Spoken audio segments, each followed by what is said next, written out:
ஓம் நம சிவாய. ஓம் சரவண பவாய நமஹ. நமது அனைத்து முருகனடியார் பெருமக்களுக்கும் நமஸ்காரம்.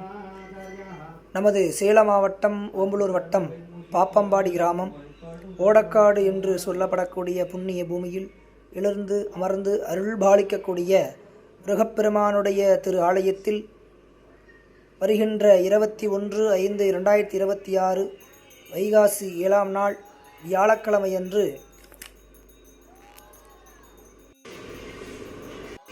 சஷ்டி யாகமானது நடைபெற உள்ளது. நம்முடைய திரு ஆலயத்தில் இந்த சத்ரு சம்ஹார யாக வேள்வியில் கலந்து கொண்டு முருகப்பெருமானுடைய அனுகிரகங்களை பரிபூர்ணமாக பெற்று செல்ல வேண்டுமாய் அன்புடன் அனைவரையும் வரவேற்கின்றோம். அது மட்டுமல்லாமல் இந்த யாக வேள்வியில் கலந்து கொள்ளக்கூடிய அன்பர்கள் தங்களுடைய திருக்கரங்களாலே முருகப்பெருமானுடைய சக்தி வேலிற்கு அபிஷேகம் செய்கின்ற பாக்கியமானது நமக்கெல்லாம் முருகப்பெருமான் கொடுத்திருக்கின்றார். அந்த பாக்கியத்தை அனைவரும் தவறவிடாமல் தங்களுடைய திருக்கரங்களாலே முருகப்பெருமானுடைய சக்தி வேலிற்கு அபிஷேகம் செய்து தங்களுடைய குறைகள் எல்லாம் சொல்லி குறையை நிவர்த்தி செய்து அந்த குறையெல்லாம் நிறையாக வேண்டும் என்று சொல்லி முருகப்பெருமானிடம் பிரார்த்தனை செய்து கொண்டு உங்களுடைய குறையெல்லாம் நிறையாக்கி கொள்ளுங்கள். அது மட்டுமில்லாமல் சந்தான பாக்கியம் இல்லாத அன்பர்கள் அனைவரும் வந்து இந்த யாகத்தில் கலந்து கொண்டு முருகப்பெருமானிற்கு அபிஷேகம் செய்வித்த பாலை வாங்கி உட்கொண்டால் அதிசீக்கிர உன்னதமாக சந்தான பாக்கியம் கிடைக்கும். அதேபோல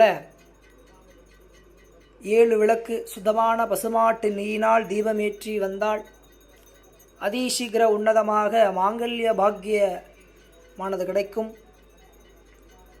அதேபோல நல்ல தொழில் வளர்ச்சி அமைய வேண்டும் என்று சொன்னால் 10 விளக்கு முருகப்பெருமானுடைய ஆலயத்தில் வந்து சஷ்டி என்று சுத்தமான பசுமாட்டு நெய்யில் 10 விளக்கானது ஏற்றி வந்தால் உங்களுக்கு நல்லதொரு தொழில் வளர்ச்சி கிடைக்கும். இதுபோல இன்னும் எத்தனையோ வழிபாடு எல்லாம் உள்ளது.